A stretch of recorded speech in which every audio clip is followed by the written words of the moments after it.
அண்ணே இனி ஒரு அடி கூட எடுத்து வைக்க முடியாதுண்ணே. தொண்டை காஞ்சி கருவாடா போச்சு. இன்னும் கொஞ்சம் தான் செல்வம். அந்த மேட்டுக்கு பின்னாடி போனா கண்டிப்பா ஏதாச்சும் ஒரு தடம் கிடைக்கும். எந்திரி. இதே பேச்சதான் 3 மணி நேரமா சொல்ற. சுத்தி சுத்தி மணல் தான் இருக்கு. நாம வந்த வழியே மறந்து போச்சுன்னு. இது ஊரு இல்ல, இது வெறும் சுடுகாடு. வாய மூடு. அங்க பாரு, தூரத்துல அந்த காணல் நீர் தெரியுது. அது நிஜமா கூட இருக்கலாம். காணல் நீர் கண்ணை மட்டும்தான் அண்ணன் ஏமாத்தும். ஆனா இந்த தாகம் குடல அறுக்குது. அது என்ன பண்ணுவ? நம்ம ஊர் ஏரி ஓரத்துல உட்கார்ந்து குடிக்கிற அந்த ஒரு சொம்பு தண்ணிக்கு இந்த உலகத்தையே எழுதி கொடுக்கலான்னு எனக்கு மட்டும் என்ன தெம்பாவா இருக்கு. ஆனா இப்போ நம்ம தோண்டு போனா இந்த மணல் நம்மள உயிரோடவே புதைச்சிரும். உன்னைய உங்க அண்ணிக்கிட்ட பத்திரமா கூட்டிட்டு போவேன்னு சத்தியம் பண்ணிருக்கேன். வா, எந்திரி.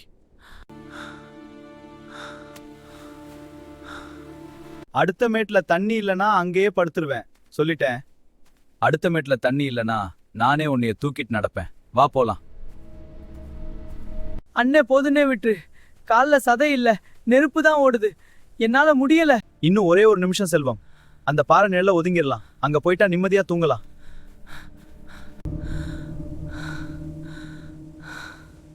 அங்க பாரு செல்வம், வண்டி தடம் தெரியுது. யாரோ போயிருக்காங்க. வண்டி தடமா? அப்போ மனுஷங்க இருக்காங்க. ஆமா, பாத்தியா?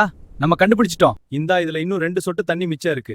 இத குடிச்சிட்டு எழுந்து நில்லு. நாம சாக போறது இல்லடா, வாழ போறோம். அண்ணே ஊருக்கு போனதும் மொத வேலையா அந்த ஏரி தண்ணில குதிச்சு ஆட்டம் போடணும். அது என்ன அவசரம்? போகலாம்.